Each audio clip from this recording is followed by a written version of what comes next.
যখনই বিপদে পড়ে যাবেন আপনি আল্লাহ তাআলার খাস একটি নাম ধরে সাহায্য চাইবেন, বিদ্যুতের গতিতে আপনি সাহায্য পেয়ে যাবেন, আপনার বিপদ মুহূর্তের মাঝে দূর হয়ে যাবে। ব্যবসা বাণিজ্য লস, সার কাছে শুধুমাত্র শত্রু আর শত্রু, বিপদে আপনাকে গ্রাস করে রেখেছে, কোনো কাজেই যেন সফলতা নাই, যেটাতে হাত দেন সেটাতেই লস, কোনো কিছুতে আপনার সাফল্য নাই, সন্তান কথা শোনে না, স্ত্রী কথা শোনে না, পরিবার পরিজন নষ্ট হয়ে গিয়েছে, কিভাবে আপনি বাঁচবেন? প্রবাসে আটকা পড়ে গেছেন, আসতেও পারেন না, কোনো কাজও পাচ্ছেন না, আপনি আমলটা করেন।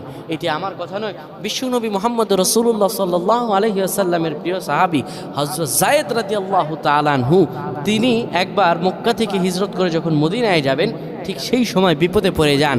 ওনাকে একটি লোক বিপদে আটকে ফেলে এবং ওনাকে হত্যা করার চেষ্টা করে। তখন তিনি আল্লাহ তাআলার এই খাস নামটি ধরে সাহায্য চেয়েছিলেন, আল্লাহ তাআলা তাকে বিপদ থেকে মুক্ত করেছেন। সুবহানাল্লাহ। সেই দোয়াটা কি? তিনি যখন বিপদে পড়ে যান তিনি বলেন, আগিসনি ইয়া রহমান,